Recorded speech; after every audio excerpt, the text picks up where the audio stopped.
మంచు ఫ్యామిలీ వివాదంలో కీలక పరిణామం చోటు చేసుకుంది. మనోజ్ పై దాడి కేసులో కిరణ్ ను అరెస్ట్ చేశారు పహాడీ షరీఫ్ పోలీసులు.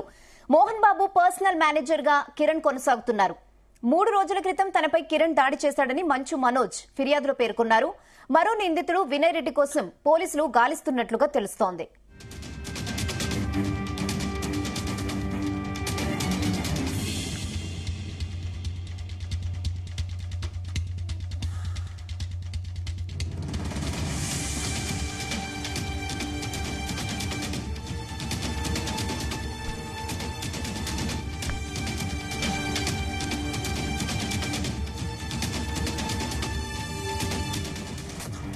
మంచు ఫ్యామిలీ వివాదంలో కీలక పరిణామం చోటు చేసుకుంది. మనోజ్ పై దాడి కేసులో కిరణ్ ను అరెస్ట్ చేశారు పహాడీ షరీఫ్ పోలీసులు. మోహన్ బాబు పర్సనల్ మేనేజర్ గా కిరణ్ కొనసాగుతున్నారు. 3 రోజుల క్రితం తనపై కిరణ్ దాడి చేసినట్లు మంచు మనోజ్ ఫిర్యాదులు పేర్కొన్నారు. మరో నిందితుడు వినయ్ రెడ్డి కోసం పోలీసులు గాలిస్తున్నట్లుగా తెలుస్తోంది.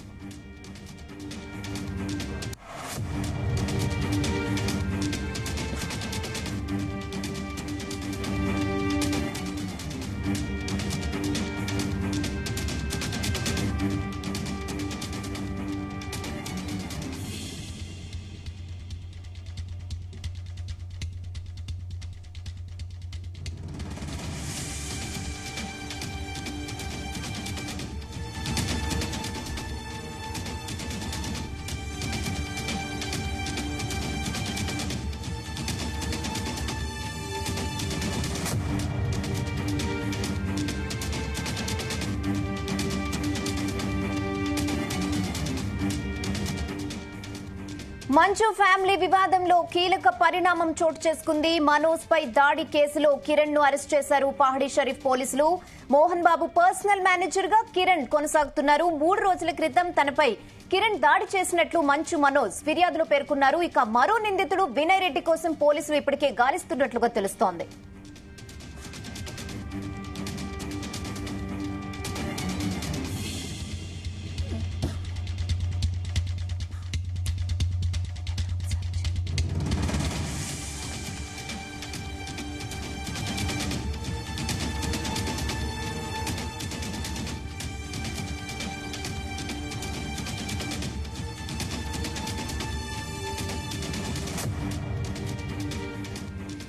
మంచు ఫ్యామిలీ వివాదంలో కీలక పరిణామం చోటు చేసుకుంది. మనోజ్ పై దాడి కేసులో కిరణ్ ను అరెస్ట్ చేశారు పహాడీ షరీఫ్ పోలీసులు.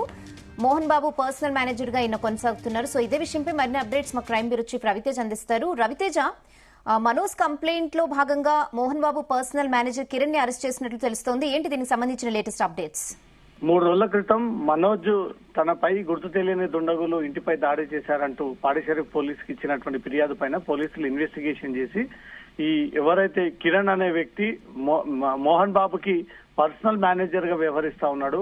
ఈ జల్పల్లి ఇంటి వ్యవహారం అంతా కూడా అతనే వ్యవహరిస్తా ఉన్నాడు. మోహన్ బాబు గాని విష్ణుకు గాని ఏది అవసరాలకు సంబంధించి ఇంట్లో ప్రతి వ్యవహారం మోహన్ బాబు విష్ణుకు సంబంధించి ఇతనే ఆ బాధ్యతలు చూసుకుంటా ఉన్నాడు అనే దానిపై కూడా మనోజ్ గతంలో ఆ ఫిర్యాదు అందజేశాడు. ఫిర్యాదులో కూడా ఈ కిరణ్, విజయరెడ్డి అనే 2 వ్యక్తుల పైన మాకు అనుమానాలు ఉన్నాయి. ఇంట్లో తనపై దాడి చేసిన తర్వాత సీసీటీవీ కెమెరాలు, డీవీ రికార్డర్లు అన్ని కూడా ఇక్కడ నుంచి మాయమయ్యాయి. వీళ్ళిద్దరిని అరెస్ట్ చేస్తే ఆ దాడి చేసినటువంటి విజువల్స్ అన్ని కూడా బయటకు వస్తాయంటూ కూడా మనోజ్ ప్రత్యేకంగా వీరిద్దరి పేర్లను మెన్షన్ చేసి వారిద్దరి పేర్లను అనుమానం వ్యక్తం చేస్తూ మీడియా ముందు మాట్లాడడము, పోలీసులకు ఫిర్యాదు అందజేయడము. పోలీసులు కూడా అఫీషియల్ గా మీడియా సమావేశంలో కిరణ్, విజయరెడ్డి ఇద్దరి పైన అనుమానం వ్యక్తం చేసి వీరిద్దరే సీసీటీవీ కెమెరాలను మాయం చేసి ఉండవచ్చు అనే దానిపై కూడా దర్యాప్తు చేసి ఈ రోజు ఉదయాన్నే కిరణ్ ని అదుపులోకి తీసుకొని పోలీసులు మరి కాసేపట్లో రిమాండ్ చేయనున్నారు. ఇంకో వ్యక్తి విజయరెడ్డి కోసం కూడా పోలీసులు తీవ్రంగా గాలింపు చర్యలు చేపడతా ఉన్నారు.